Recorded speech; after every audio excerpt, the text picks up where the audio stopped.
What is up, guys? Welcome to another episode of Michael and Mom Talk Cancer. I am so excited to be here with these guys, with my mom and Mark and his mom Yolanda, and we are so stoked. This is a very special episode. We are filming in a new location, and we have some amazing guests. So welcome to Michael and Mom Talk Cancer. I'm your official host, Michael Reed Kramer, and I am the other official host. I am Ashlee, aka Mom Kramer. But it is so cool because, as Michael said, today is the first time that we have a guest that is here with his mom. Yes, a duo of duos. Right. So, That's awesome. Moms for the price of one. Yeah, this is awesome. Who couldn't use it? But yeah, maybe we can start off by sharing. Oh, don't cry, Mom. She's already crying. I know. Oh, Yolanda, I wish I could hug you. I'm giving you the virtual mom hug. No, that'll be even worse. No. Oh, beautiful. But we are excited. So Yeah, I wanted to start off by, explaining how we met and how we got connected to be at this point, because I think it's a pretty interesting story. If you want to share that story with everyone. yeah, Mark. go Yeah, ahead and tell yeah, us so- your story. So it was really cool. I got diagnosed with cancer back in 2024. That wasn't really cool, but how I met you guys was really cool in terms of just after being diagnosed and going through all of that with me and my mom, my mom as my caregiver. We ended up beating cancer, so we're done with that in terms of just there's no longer cancer in my body as of January 6th, 2025. And Yes. So it's that very was, recent. that was really It's very good. Yeah, recent. super recent. I'm growing back my hair and Nice. all of that. But during cancer, I came across this app called Cancer Buddy, and Cancer Buddy was an app I never heard of, and so I started to explore it. And I had some feedback to give the CEO of Cancer Buddy, and we talked and we met, and I actually became an ambassador for the app. And I know that you guys work closely with the app as well. So that's how we met and we got connected through the being ambassadors for Cancer Buddy app. Yeah. We love this app because it's a connector. And I think Michael and I, that's been our big message, It's connection. has been connection. So But important. it is so important. And we can talk more about Cancer by later, but we mostly, I want to hear we want to hear your we want to hear your story, Mark. and- We want to know your story. And I didn't know this and I feel so bad, but I found out that you're also a single dad. Like that added to Yeah. me when I found that out. That's a whole other layer. But can you start with the beginning, like symptoms, how you found out Sure. you even had cancer. kind of cancer, Yeah. like all of that? And I want to hear from your mom too. Yeah. But go ahead, Mark, start, and then we're gonna get Yolanda sharing too. Okay. So in 2024, last year, I was trying to live a healthy lifestyle. I started going to the gym 3 times a week. And in January 2024, I signed up for all these 5Ks, like for the whole year. I was like, this is going to be a year of running. I signed up, me and my 2 kids, for like a 5K at an aquarium in Long Beach. And so I was just ready for the year.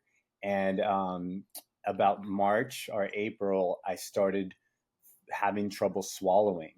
And I thought, you know what? I've been really active. I probably need more water. So I just started drinking more water. And I thought that would solve it.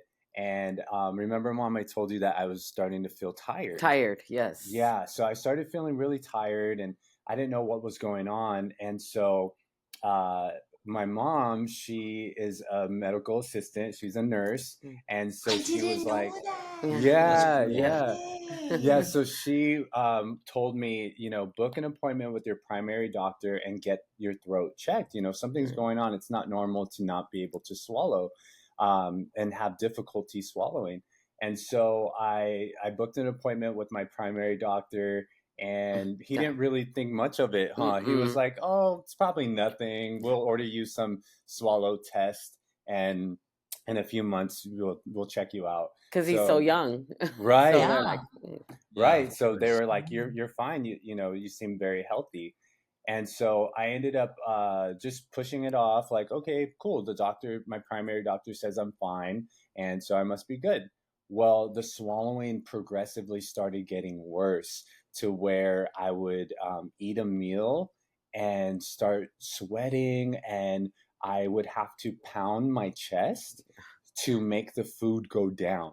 So I would be at dinner just like pounding my chest, like literally pushing my food down, and it was just got ridiculous. It was bad. yes. And so one Sunday after church, we went out to eat as a family at a restaurant, and the swallowing just completely stopped. The food just laid like at my throat right there, and I just kind of just coughed it up. It didn't even go down. And so it was at that point where we were like, okay, let's go to the emergency room. Something is terribly wrong. And so that's how this whole journey started. And we went to the emergency room. I waited like 8 hours. I was just like listening to a podcast and just waiting forever. And so they did a CT scan, and they found a mass the size of a strawberry in my esophagus. And I didn't know anything about a mass or a tumor or anything like that. So they said mass, and I just thought, okay, I have a mass in me. Just let's get it out, or let's dissolve it. Or okay, like that sounds pretty okay. Like it sounds doable. But if they would have told me you have a tumor in you, it just would have changed, like the language. Yes. So I wish they would have just flat out said tumor. I didn't know those are used simultaneously. And so, they found a tumor in my esophagus, and they needed to take a biopsy of the tumor in order to see if it was cancerous or non-cancerous. So sure enough, it was cancer. And on June 21st, we'll never forget that date. I'll never forget that date. The day Ever. And I won't ever forget where he told me how I got home, because we were driving. I'm like, I don't know how I got home. Yeah. I was just shocked. I thought it was just like maybe polyps or something, distracting it or something. And it was that. And it was cancer. I remember calling. Unfortunately, so my mom was with me at the hospital, but I was getting discharged on a Thursday. And so she went home to kind of just prepare the house. I was at work. You went to work. Oh, so you went to work, and I was left alone because I knew in a few hours I was going to be discharged. So when they called me to tell me that the biopsy results came in and I have cancer, I was alone in my hospital bed, just by myself. And it was odd because normally I'm with my mom or with my dad. And so it was just crazy to get that news all by myself. It was awful. Well, it's 1 year later. How old are you, or how old were you when you were diagnosed? I was diagnosed at 40 years old. So right now I'm 41. Wow. Okay. You guys look way younger. I know you. I was gonna say you don't look 40, but dude, honestly, I thought you were going to say like 28, 29. Oh my gosh. I say like 30, 31. So. Oh, I know. We keep it young here in California. Yeah, that was you guys in California. I need that secret, but wow. And how old are your kiddos? Yeah, so my oldest is 9 years old, Levi, and my youngest is 7. Her name's Leah. So Levi John and Leah Joy. Oh, Joy is one of our names. Joy I love that. My mom is Joy, and my daughter's Jennifer Joy. So nice. Perfect. Yes. Oh my goodness. So when you were diagnosed, so what was going through your mind? Yeah, at that point, especially you were alone. You're alone. Yeah. Like, what are you even though you had your mom, we know you had your mom, but at that moment, I just felt like I just thought, am I going to die? I'm going to die soon. And I thought, I immediately went into preparation mode. So I started thinking about my life insurance that I have. I started thinking about what documents I should put away. That's exactly where my mind went, because as you know, I'm a single father. And so I felt like I just had to stay on top of things. And so I just got into I got my iPhone notes and I started listing everything, all of responsibilities that I have, passwords, all of that. And I went into that type of thinking right away. That is so interesting. Yeah.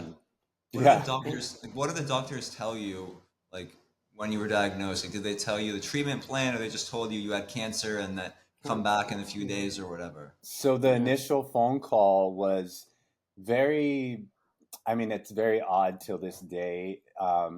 It was a phone call, I think, from someone who was just reading the results, because we hear that all. So not even a really doctor. Okay, yeah, it had to be a doctor. Oh, it had to be. It had to be a doctor or a nurse. But, it had to be.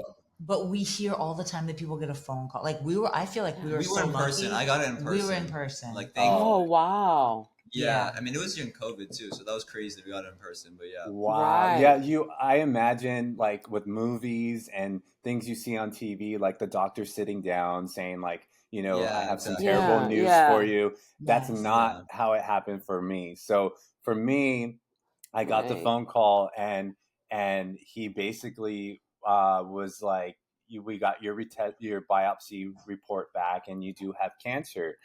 And I was like, okay. And I said, I had a flood of questions should I follow up with my doctor? Do I need to start treatment right away? What is it spreading? What type of cancer do I have? What stage is it?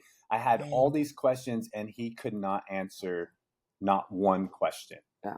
And so I was starting to get frustrated. And it was a Friday when I got the phone call. And so I said, you know what, sir, obviously you don't have any answers right now. So I hope you have a great weekend. I just, have a good weekend. so we, he started stuttering because he felt very, I guess, nervous. And he's like, I'm sorry, just follow up on Monday. It's the end of the day and, just follow up on Monday. And so I just said, okay.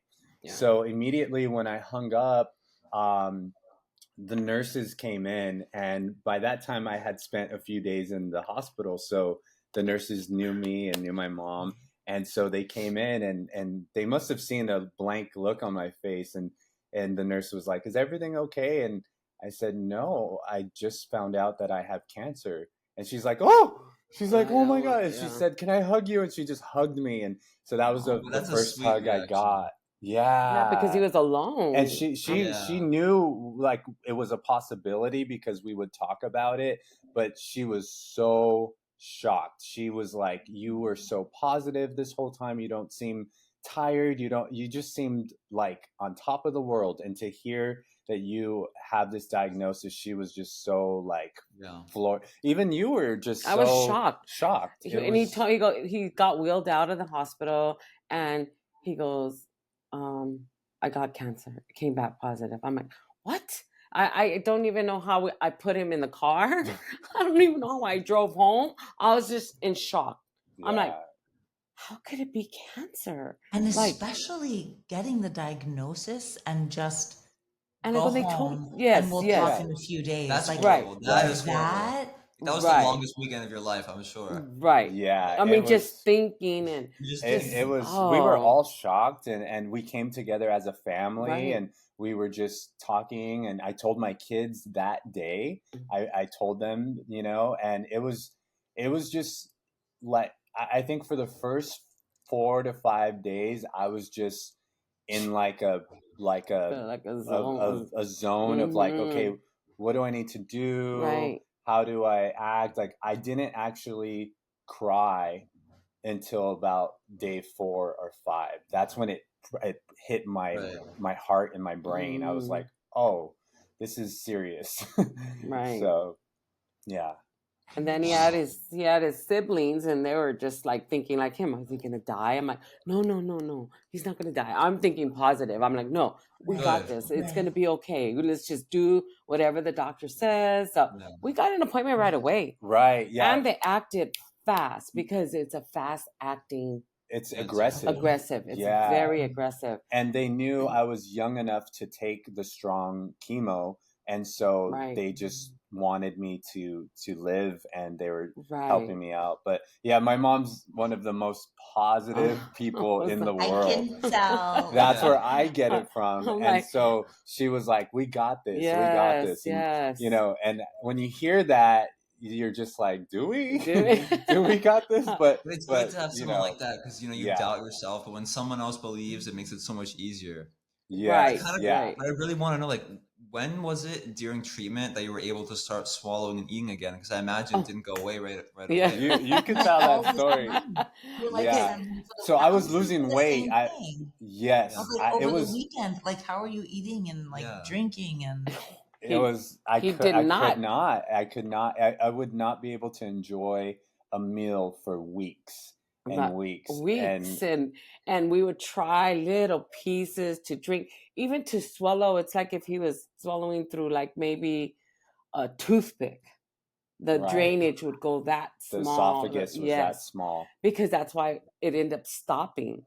Right. And I was like, oh no, people were bringing him drinks and Smoothies smoothies. and- He could not drink any of it. Yeah. But I couldn't be mean and say, oh no, don't bring it. no, Just of course. okay, I'll drink it. So I was drinking it and doing it because he couldn't do that. And Yeah. it was so hard to see your son not eating, not can drinking, getting weak. And it's like, okay, pray. That's it. God, help me. Help me be strong for my son and to get through this. So It wasn't until the first treatment. the first treatment, the very first chemo that I went to, right after we went to Chili's restaurant with me, Right. my mom, my aunt, and I ordered like this baked potato soup, it wa- and everyone was amazed, and I didn't even realize, but Yeah. I was just eating it yes. and swallowing it, I'm like- and we didn't even Say think nothing. much of it, and until they pointed it out, they're My like, "You're sister. swallowing, you're eating," and I'm like, "I am." Oh my So it just kind of happened, The and first- it was through the first chemo, so that really helped. Helped a open up. lot. I mean, prior to that, they put me on like a liquid diet, so the inflammation went down, which I think opened up my Mhm. esophagus a little wider, and then the chemotherapy probably shrunk the tumor a little bit more. that so right that there. way- Now, not even an hour later, he ended up eating. right after And that chemo. was so awesome. We were like, Yeah. and then my sister's all, you said he wasn't eating. He couldn't eat. And I'm like, no, well, he couldn't. Right. She goes, well, look at he ate today. I'm like, oh my Yeah. gosh. The chemo did it. The Yeah. chemo, like literally, Wow. Those just little did. blessings. Yeah. Right.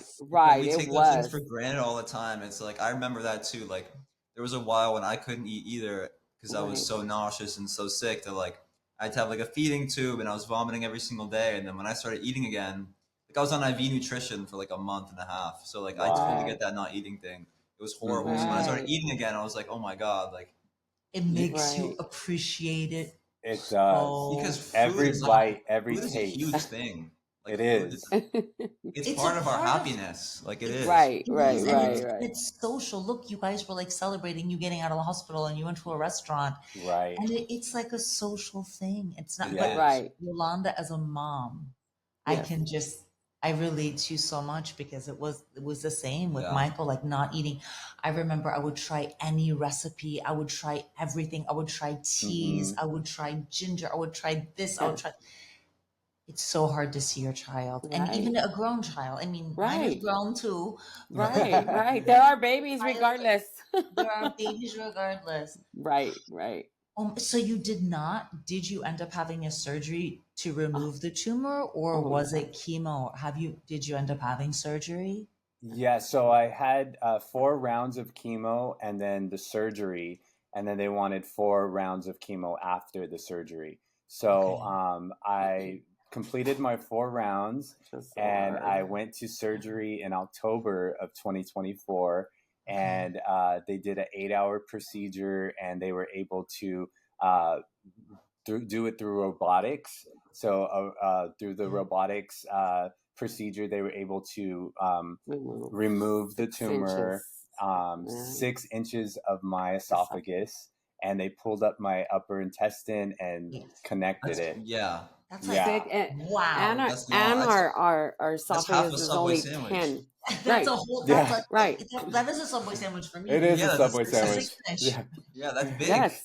Yeah, like, yeah. yes, So, yes. and our esophagus, like my mom It's said, is 10 inches. 10 inches only. So, yeah. Wow. So I was So, left with 4 4 inches. inches. And then, they connected my upper intestine. So Intestine. now when when I get full, I no longer say, "Oh, I'm full," and I touch my belly. I kind of touch like my upper chest, like, "Oh, I'm full." But do you get full like easier now? I Or was how gonna does that say. change Yeah, you? unfortunately, I'm still. The doctor said it's going to be about A a year. year until my stomach grows back into adult Okay. size. Right now, it's still small. It's very sensitive. Certain foods kind of activate my esophagus to where it makes me feel uncomfortable. In the beginning, right after surgery, I would eat, and my whole entire body would just like get pressurized Right. and like almost convulsed, like the inside, and it was just new. It was a Right. new pathway, and so it had to get used to breaking down food and digesting it. So yeah, It's it getting was there. it was uncomfortable to eat. It reminded me of the beginning process when I was starting to pound my chest. And although I don't pound my chest, I do have to be sensitive to how fast Little I eat. portions, tiny Mhm. portions, and in his mind, he's not small portions. He has to eat. So I'm like, no, like, and then he's like, duh, little, Right, But yeah. that's good because then every 2 hours eat. Every 2 hours. Right. Yes. Yeah. That will build him up. Yes. I had a lot of stomach issues as well. Not the same, but there was like a solid like 2 years there where I probably ate under like 800 calories a day. I was not eating a lot. Very, very sick, So Mhm. the stomach Yeah. thing, like recently, I think it's been almost 5 years since my diagnosis, and now I'm finally starting to eat more. My stomach is But finally still expanded. can't eat everything, and No, I maybe said- never will, and whatever. Yeah, it's like just- whatever. Right. What my Right, stomach's yeah. gonna do. Adapting. Yeah. I'm like, The listening point is, to we can you. eat. Yeah, the point is you can eat and enjoy, It's, Yeah. Right. He can either drink a lot at the or eat. True. That's true. So Because yeah, I have to pick and choose what I want. So if I want to fill Right. myself up with water, then that's I'll it. eat- I can't I'll eat really what? eat much. Mhm. But if I want to fill myself up with meat or protein, then I have to drink very little water during that time. So it's crazy, huh? Right. We're Right. learning. We're The learning. new knowledge, like you, Yeah. you learn. Isn't it insane how we Mhm. learn, how we adapt mentally, physically? Wait, do you guys live together?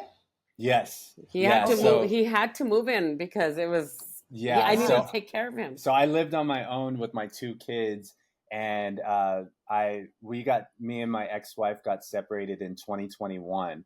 So it's been Okay. about 4 years, and so for the first 3 years, I was on my own, just adjusting to my new life as a single father, and I contemplated moving back in with my family. But I was like, nope, I'm going to do it. I'm going to continue. There's life after divorce.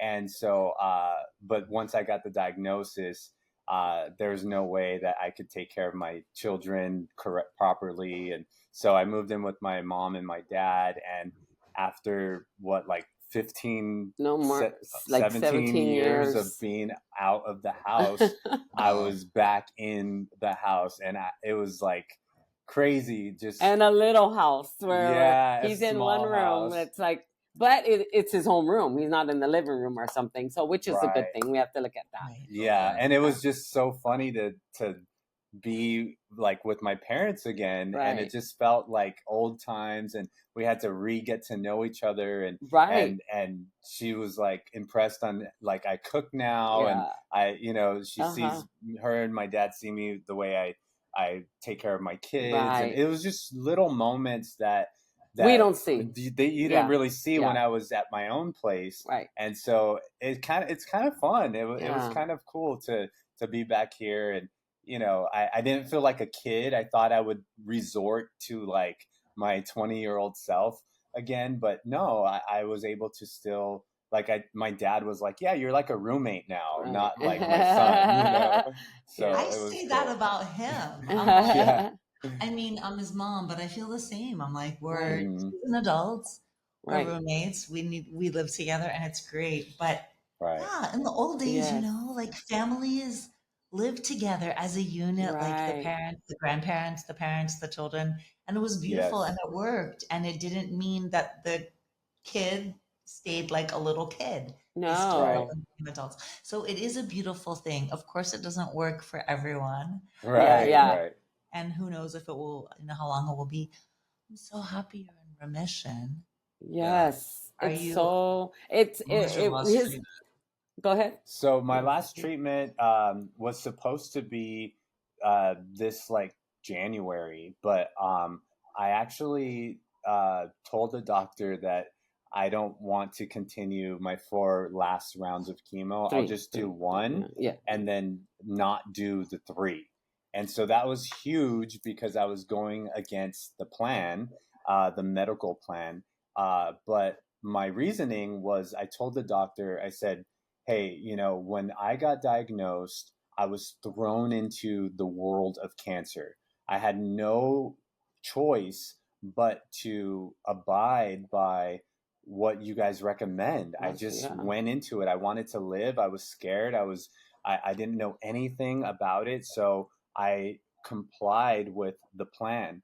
But once I had surgery, I had a lot of downtime, and I was able to get a lot of information about fasting, about eating right, about just all the different alternatives to chemotherapy or radiation. And so I started educating myself, and I said, you know what, if they were able to remove the tumor Right. and it did not spread, then all of that cancer is gone. They said there might be some microscopic cancer cells, but I believe that there wasn't because I wasn't eating. And so those microscopic cancer cells feed off of food and things like that. So I starved those microscopic cancer cells. So I explained to the doctor and I said, look, doctor, I do not want to proceed with the last rounds of chemo. And he said, was chemo that bad that you don't want to proceed? And I said, First of all, hello. Yeah, it was. It was the worst thing of my life. Right. It was just, I felt like a shell of myself, and it was horrible. Chemotherapy, it is the most horrible thing in the world for me, at least. And so, he said, okay. And I said, look, doctor, it's not like I'm quitting chemo and I don't have a plan. Like, I want to fast and incorporate fasting into my life. And so I'm not just closing it off blindly and just living this happy-go-lucky life. I do have a plan. And once I told him I had a plan, he felt a little better. So he put that in the notes. And yeah, I rejected my last 3 chemo sessions. You did. So he did 1 after surgery. After surgery, did 1, rejected the last 3. So I've been in remission earlier, so I just wanted to get my life back. I wanted to move forward. And thankfully there's been no complications, nothing crazy to where I'm regretting not doing the last 3 chemo sessions. And hopefully I never regret that decision. I knew it was a very, very difficult decision to make, but at the end of the day, I was very happy and secure with that decision for me, my kids, and just, and we trust God, and we go to church, we're Christians, we're believers, and doctors just they treat patients. They treat the symptoms, but I believe that God ultimately heals the symptoms. And so it's like the doctors did their part, and now Yes. God's doing his part with bringing the ultimate healing. And I feel Right. good. I feel so good. great to have this second chance at life. Yes. You look, Yeah. both of you are glowing. It's probably because we're sweating. Just kidding. I like that you did research and you've done all that stuff. That's very good. You know, a lot of people, it's so overwhelming. It's good that you had that downtime, because a lot of people, when they get diagnosed with cancer, like you said, there's not really much of a choice. You're just thrown into it, and you're like, all right, you want to die, or you want to do chemo, so you do chemo. Right. Exactly. And that's the Yeah. problem with cancer. Is it's so aggressive that like you're gonna take a route that like there's not a lot of research on it. Like you don't really know exactly what's gonna happen, or you're gonna trust these medical professionals. So Right.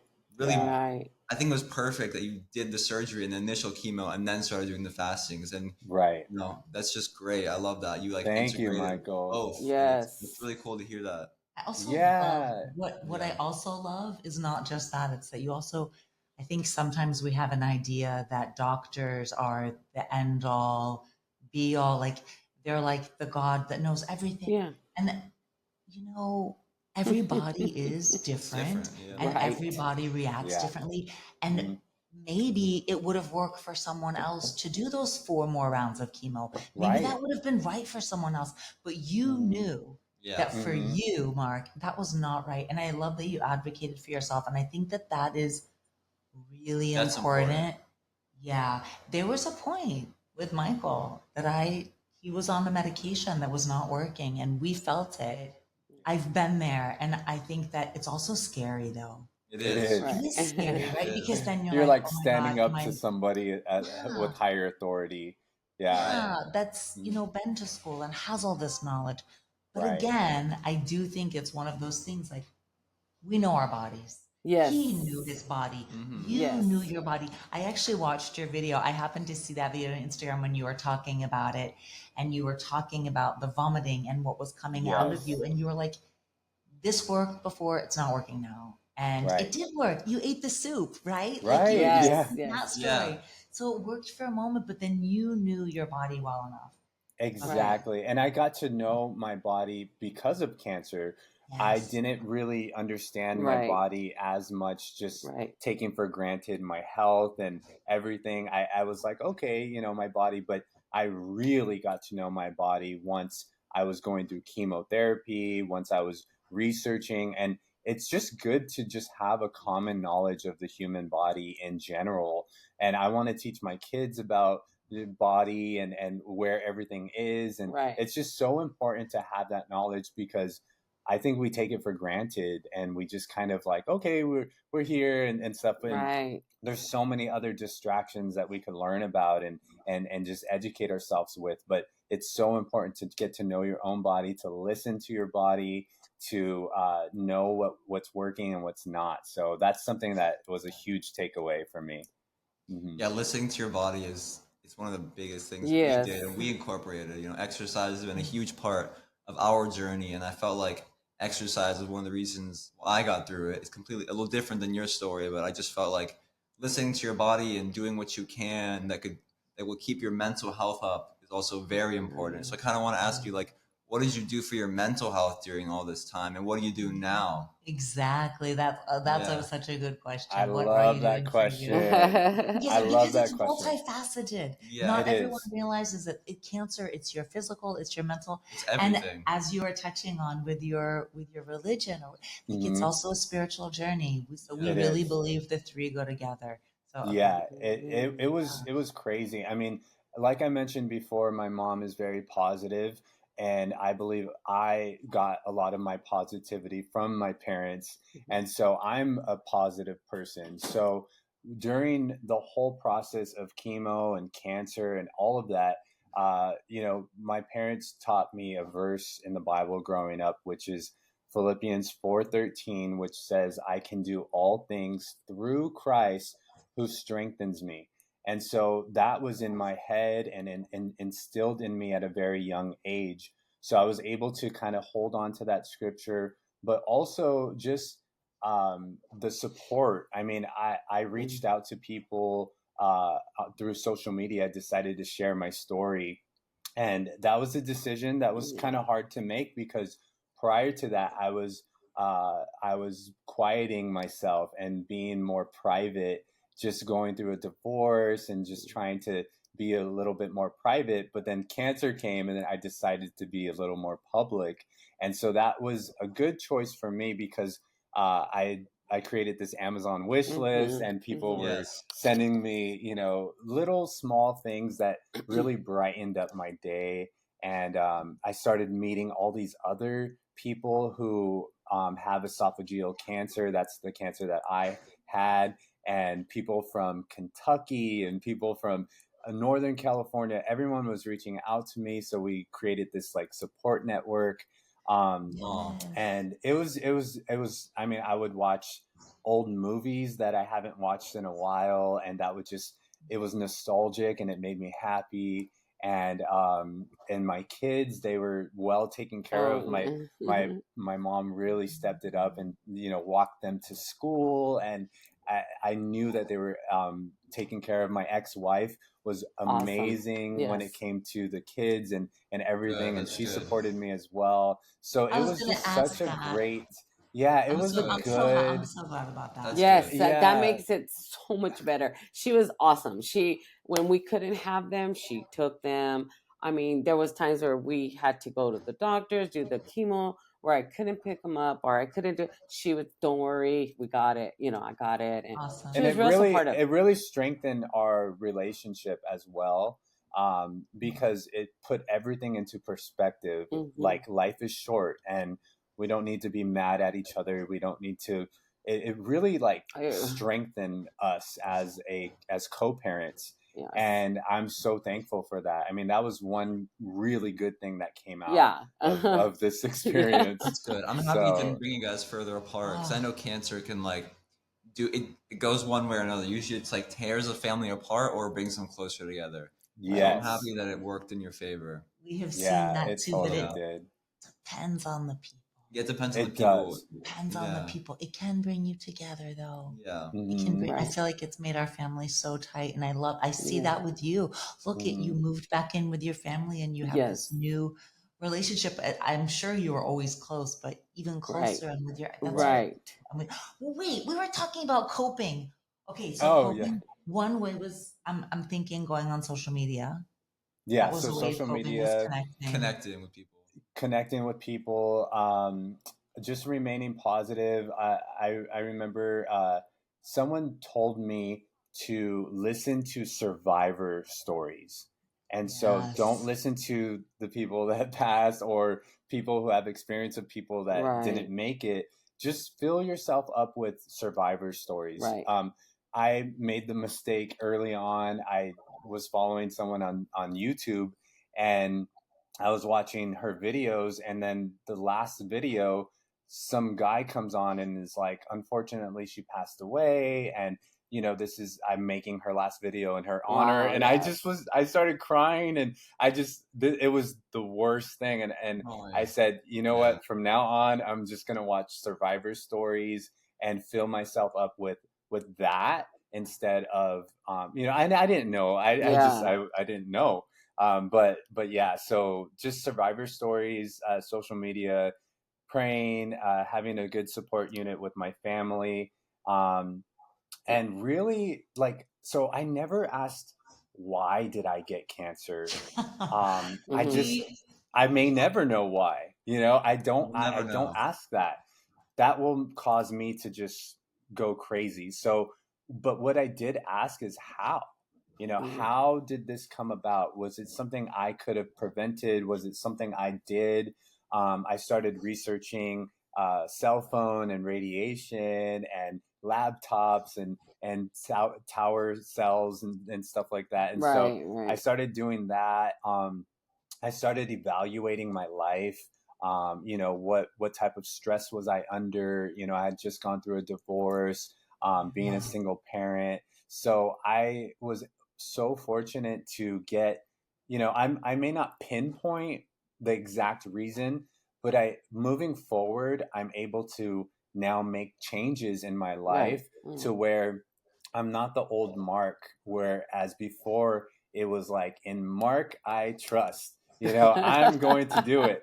I'm going to cook for my kids and provide for my kids and be the super dad. And he couldn't do it. And that's At not that time. reality. Right. That's not reality. I mean, I could have that ambition and that drive, but it's not reality. We're not superhero humans who just conquer it all. We have emotions and we have feelings, and that's one thing that I advocate for now is our stress levels. Like, let's de-stress our lives. And I was in therapy and I prayed and went to church, but is it effective?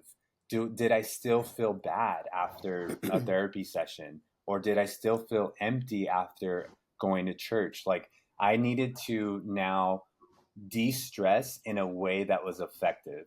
And so that's another thing that I got out of it, is just really evaluating my stress levels, because stress leads to, for me, it led to overeating.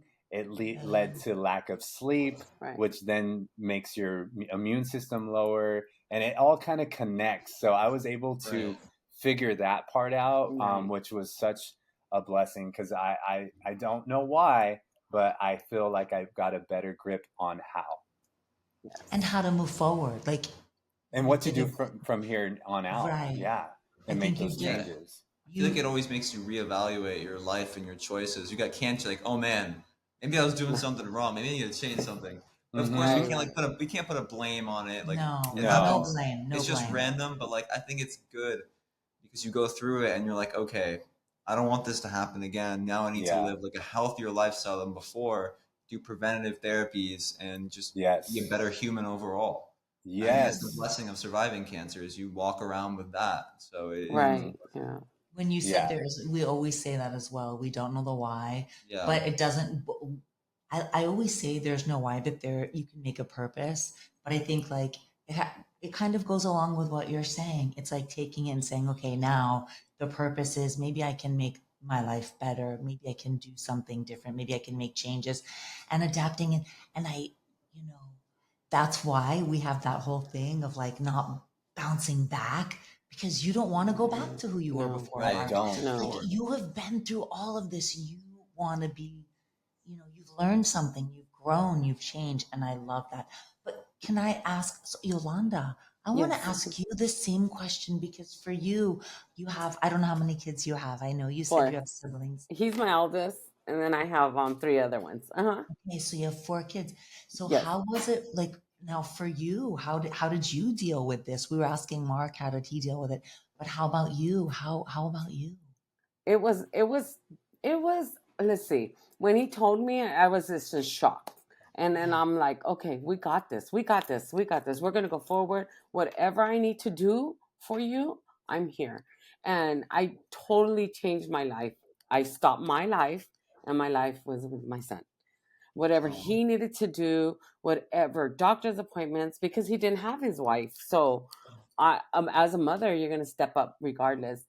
If he was married, I'm sure I would have stepped up, but not as much as I did. I totally, whatever he needed, I did. Whatever. I mean, support with his children, feeding him whatever he needed, a doctor's appointments. And I went to every chemo session every time. I mean, I was not gonna, and then when he had his surgery, I was like, oh, I'll just stay there one day and then, I'll leave. Oh no, I wasted the whole 7 days we were there. And it's just like I needed to help my son and be there for my son. And I would never change it. I would always be there. And he needed me. And it was difficult. During those chemo times, I would be like, son, because he smile all the time. And during that chemo, there was no smile a couple of days. And I'm like, I just want to see your smile. And he just go like that, like, okay, I'll smile. But it was horrible not seeing him smile and just laying there getting through the chemo. And but we did good. I really just forgot about myself. And as he's gotten better, now I'm doing things, and I felt weird leaving my son. I really did. I felt like, Right. are you okay, son? He's like, yeah, mom. I'm like, okay. Like it was separation where it was just strange. And then now I'm better. He's doing a lot more.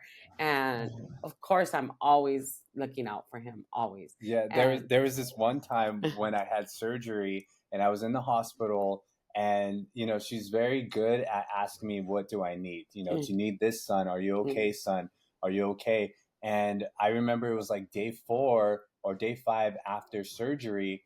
I looked at her, and in my head I was like, should I ask this? And I'm like, I'm just gonna ask. And I said, Mom, I need a hug. Just hug me, because I didn't have physical touch for days. And I just had pokes on my arm, and even when the nurses would touch my arm, it was like, oh, I just crave that touch. So I told my mom, I need a hug. And she just stopped what she was doing. She came to the bedside and she just hugged me so well. I mean, rubbed my back and just hugged me. And I'll never ever forget that moment, because humans need touch, and I didn't have that. I was deprived from that. I didn't know that I needed that, and so my mom was the one to provide that for me at that time, and it was just something that I'll always cherish forever. I know. I know. We need oxytocin. It's one of the chemicals we need, and oxytocin, we get it through touch. Babies need it, but adults need it. We need oxytocin. And these days, we're talking about it. We're so disconnected, even not just being in the hospital, people with social media. It's like a different time nowadays. So we need that connection. But you're so wise that you knew you needed a hug. And I love that you said it. And I think sometimes people are afraid to say it. And that's one reason that cancer can be isolating, is because also with your immunity and what you're going through, you don't get the same touches. You're in the hospital.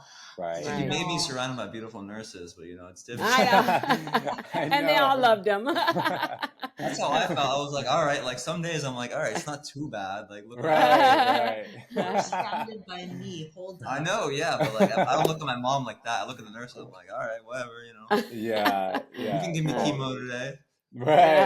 No, we had great talks with the nurses. Very nice. It was fun. But I just couldn't leave his sight. She was great.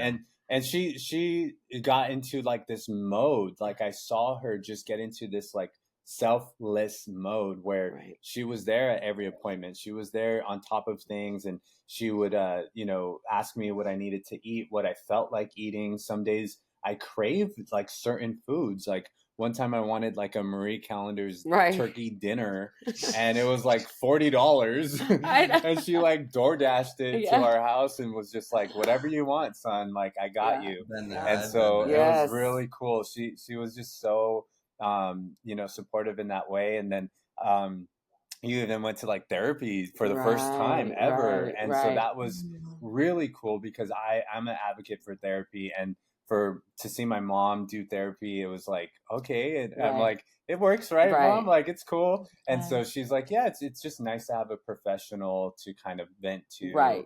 And it's not, the stigma is sometimes like, oh, you have God to talk to, or you don't need a therapist, or seeing a therapist might be weak. But it was just so cool that it's we believe in therapy. Believe in therapy. Some people have their different versions of therapy. Some people talk therapy doesn't work for them, and some people it's music. Like whatever it is, we all have something. We all have therapists. Like even if we don't have a real therapist, there is forms of different therapy and coping mechanisms. So I love ask the fun questions. Yes, we're gonna ask the fun questions, and we were talking about. But now we're gonna get double, because we're gonna get two. I wanted to ask this one questions. We were talking about superheroes at one point, maybe I think. Came up. So what superhero or what superpower, you can, whichever one you want, superhero or superpower, would you want to have? Both of you guys, of course. I tell my grandkids. Yolanda, what would be your superpower? My superhero would be Wonder Woman. Okay. Because I tell my grandkids I introduced them to Wonder Woman on the TV, and I'm like, I'm Wonder Woman. So, and I turned around and I said, whenever you need help, I'm here. I'm here for you. I like that. So they would. It's not even Grandma. the superpower she would like to have. It's a superpower she already has. Yeah.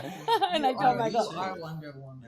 Yeah. Yes, and they know, and they never forget. Grandma's Wonder Woman. She's Wonder Woman. Yeah. And I'm like, yes, I am. So I always get little Wonder Woman action figures and stuff. I have my keychain, and I tell everybody I'm Wonder Woman. I mean, I'm Wonder Woman to my grandkids, to my children. I will go anywhere for them. Yeah. I will.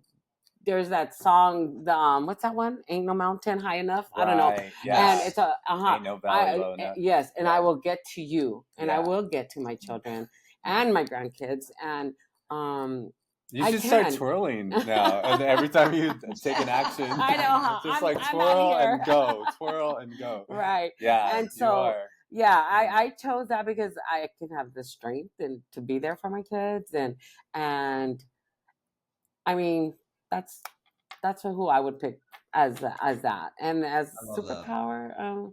I don't know, just to love, love, Wow. pour love out. You have that superpower. Yeah, you have both. You are both. Yeah. Thank you. Thank you. Yeah, perfectly describes you. Right. Like spreading the love and going to every birthday party and every event, and spreading it like that. Right. That's great. Yeah, she is Wonder Woman, and I believe you too, Ashlee, are Wonder Woman as well. I mean, you guys fit that to the T. Right. So I love that. I was actually listening to your podcast last week, and I was like, you know what superpower would I want?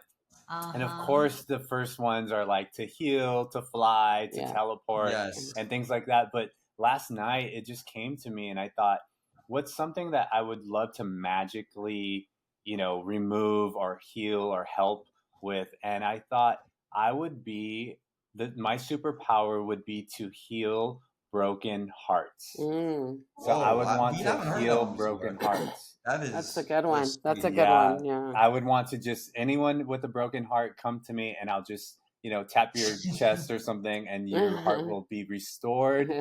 Because I probably got my heart broken like twice in my life, like really bad. And I think that is so painful and so awful, and it takes years to recover. So I would want to just zap it in like that's a good one. One beat, and you're healed. Don't you love that the Japanese, like, they're repairing with the gold, and then you have the scar, and you've been through it, and you've learned something, and it's beautiful. It makes you who you are today. Makes you who you are today. So okay, we're gonna give you your superpower is that, like, there's a broken heart, and you're just like, and the gold is like there, and then you have the heart, and you have the healing, and you have the knowledge. Let's do it. And you don't have to like stay with the pain too long. Okay, too long. Right. That would be awesome. I like that one too. I don't know if we know this one, but I'm gonna ask Mark first. Okay.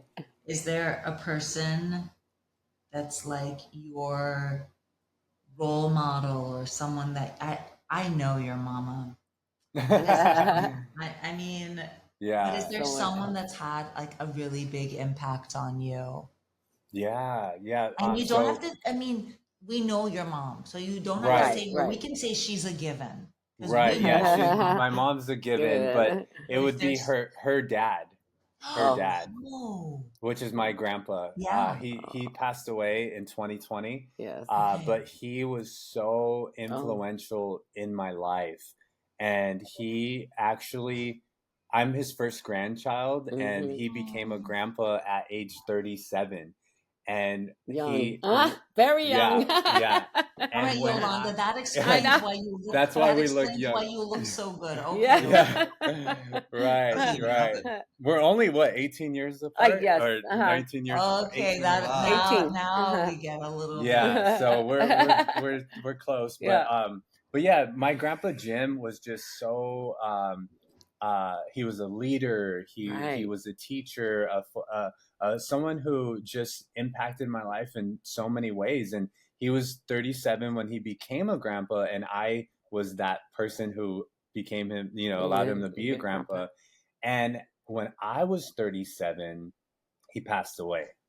And so it was like a really cool, like, handoff or something. It was just so cool. I'm a numbers guy. I love numbers and what they represent and stuff. So for me, that was just such a completion of, like, I came into his life at age 37 when he was 37, and he exited my life when I was 37. So, I mean, so crazy. Yeah. And he was 60 or 73, 74. Yes. Yeah. So he, it was just amazing. He impacted my life in so many ways. In a lot of ways, I'm like him. I'm similar to him in so many ways. He could be headstrong, sometimes. He's creative. He loves to start his own business, and just to see people start their own business. Yeah, he was a giver. There's just so many qualities that he installed in me, and he impacted my life the most, and he is my biggest influence. And I still hear his nuggets that I still hear him, say, check your car and make sure your car's running good, and take care of her, and do, he just would say these nuggets that still I hear today. So that's beautiful. What about you, Yolanda? Do you have someone that's like your person that like impacted? It was my mom. It was my mom. It was my mom. She was, oh my gosh, she was just, besides my mom, no, not really, just my mom. Or my aunt, that was my mom's sister. She was an influencer too, but mainly my mom. She was just, everybody wanted my mom to be their mom. and everybody came to my mom for, for everything, that anybody needed something, they would come and she'd be there. And that sounds very familiar. I know. Everybody's all, oh, you're like your mom. I'm like, oh no, I'm not even quite like my mom. My mom was just totally different, just different. No, and she is. She I don't may not see see myself. it, I don't see myself. But yeah. And she was just, I know, like you say, your mom's a given, but I wouldn't see no one else. She influenced me a lot. A lot. So I had great grandparents. Great. She would never, she'd always see the good in the person. She would not say nothing wrong. She would say, no, you don't do that. It was just a good influence. Right. And I would even say, I never seen my mom argue, or I never seen my mom. It was just amazing. It's amazing. She was a very amazing woman. Yeah. That is a goal in life, is to see, like, I feel like seeing the good in other people. Right. I love that. That is what I think I try to instill that in my kids. So I think I love sure your they mom. have. Yes. And I'm sure you do. And you did. And you, since they were babies all the way growing up, and then they become who they become. And it's a good part of you. It's happiness to your heart to see your children. It's what you're saying is that your mom probably she just lived that way. I think that we forget. I think the best way to do it, live by your example. Right. Especially parents. I think we worry that we need to tell our kids, but we don't need to tell our kids much. It's living. Because look at both of you, the way you spoke about your grandfather, the way you spoke about your mom. It was the life that they lived. Totally. You nailed it. That is so key. It's the example and the life that you live, not so much the words or anything like that. But yeah, I mean, it all matters. But yeah, that was great that you summed it up like that. Right. Yeah. And Cancer, that's the gift, is that it teaches us to really live. And now I'm going to shush. Okay. One more question, two more. What do we have time for? We have the final question here. Dun, dun, dun, We're dun. at about an hour, so we're long here, but it's perfect. So I just want to ask you guys our signature question. I think you've heard it if you listened. I'm sure maybe you've thought about it. So if you guys or you knew you were going to die tomorrow, what would you do today? Like, you had 24 hours to, you just had, that was it. What would you do? All right. Go for it, Mom. All right. Okay. I would just gather my grandkids, my children, and my siblings and my nieces and nephews, all close people, and just enjoy them. be at home, be happy, see them running around, spend that time with one another, and that will just make my day. I wouldn't care about going anywhere. I would just be right here. I mean, it changes. I don't know, maybe it's of my age or something, but that's definitely what matters to me, is being around my loved ones. If I know I'm not going to be here tomorrow, Right. I'm where would I want to be? I would just be there, just admiring them and seeing them run around being happy, not knowing I'm going to be on tomorrow. It's just like they don't know that, but I would just love that. That would be Beautiful response. Beautiful response, and we agree so much. Right. Everything that none of it matters in the end. We don't care about our cars. We don't care about our houses. We don't care about our things. We don't care about what's on Instagram. We care about the people we love. We want to be with them in the end. That is the most. I love that. Beautiful. All right, Mark. All right. So I have listened to the podcast before, so I was thinking about it, and when I'll try to condense my answer, but when I was 30 years old, I had a bright bash. And the bright bash was I invited everyone in my life who was important, and I gave out bright awards to people who influenced my life. And so I would want to do like Bright Bash 2.0 and invite people and give them an award for impacting my life. And for sure incorporate some sort of In-N-Out as my last meal, which is a burger restaurant that I love. And it's in California, so I've still never had it. We've never had we it. have to have it one day. When you guys come, it's on us. We'll buy you In-N-Out. We know about it, though. My brother lives in LA. We've been to California, but for whatever, we've never been there. But I love, the Bright Bash thing. Yeah. Yes. I did it. We need to do that. I want to do it. Like, please do it. You pick 10 people or less that have influenced your life, and you give them like a printed out certificate, an award, and you just say, thank you for brightening up my life for the past 30 years or whatever amount of years. And I gave my mom and dad a Bright Award. And it was so fun. It was nice, and we all wore neon, bright colors, and it was just such a fun time. It was good. So I would do Bright Bash 2.0. Oh yeah, that's good. Yeah, I like that. Absolutely love that. Please do that. Take anyone listening, take that idea and honor the people in your life, even if it's 3 people in your life. Just honor them, give them a little award, and just. You celebrate them it was for my 30th birthday, but celebrate them, for that reason. So take that idea, please. I love that. That is beautiful. Yes. I love that we're too. incorporating that into our life. The Bright Bash. Cool. We will credit you, Mark. Idea. That is right. Go for it. Yeah. Oh my gosh. Thank you. Is there anything either one of you want to share, like any parting words before we go? Because you've shared so much. Your love for each other is just beautiful. You both glow. Thank you. Oh, my son. Listening and not we watching. need the skincare routine. Like, what the heck? I know. I know, right? I know. Just take care of yourself. Yes. And sleep. And just the thing I would say is, as people go through cancer, some people don't have people to support them, and because I would see people walk by themselves up to the cancer, driving themselves to chemo. To chemo, and that was so touching and hard for me. I cannot understand how they didn't have nobody. So if the people that have cancer, just even if they have a good friend or something, somebody needs to support them. Yeah, they need support.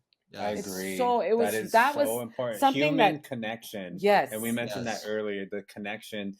If you don't have anyone, you're more likely to pass too. If you don't have that like support. And it's like just and that touch and that I believe a large reason why I'm alive today too is because I had someone close to me. I had someone walk with me and be there physically for me. So that really touched me about the people who had cancer. Like when they don't have somebody, try like just some, but be like there for someone, at others. least one person, you know, to be Go there for online, somebody. go on Cancer Buddy, go Go on on Instagram. Cancer Right, Buddy, right, find someone. right. Like find Yes, people. reach out. That is a beautiful way to find people. And the good thing about Cancer Bud is you can find people hopefully in your hospital Yeah. or near to you. Near Right, You can right. connect. Mhm. Right. But yeah, right. we just opened a whole other like. I know. I know. Yeah. Yeah, but no, that's what I would have to say, and this is beautiful Thank that you. we got to be. Yeah, I this was is a good nervous. memory. No, you did great. This was That's a great amazing. memory, Yeah. and you Thank guys. you I was guys. so happy to meet you both Yes. like, together, and Yeah. you guys You are guys doing are a great awesome. job, and No, you and guys your are doing book, great. Ashley. I'm so excited for your book that's coming out. Good. And Michael, me I too. love your cat and your fitness and your Thank you, inspiration. Yeah, You guys good. are just legendary, Yes. and we're so happy Yes, to yes. be just getting to know you guys Right. and Thank you. just the love and the positivity Yes, that it's we all fun. four of Yes. us have is just so cool. So, Yes, I yes. agree. Yes. There's Thank a lot you. of love and positivity Yes. right here. Yeah. Yeah. Yeah, a lot Thank of smiles. you. Yeah. Thank you. So thank you for this guys. opportunity. Yes. Thank Official goodbye from your host, Michael Okay. Kramer. And an official goodbye from the other host, Ashley. And thank you, Mark. Thank you, you, Yolanda. guys. Thank you, everyone that is listening. And Yes. we will be back soon. Thank you. Bye. Bye. Bye. Thank you.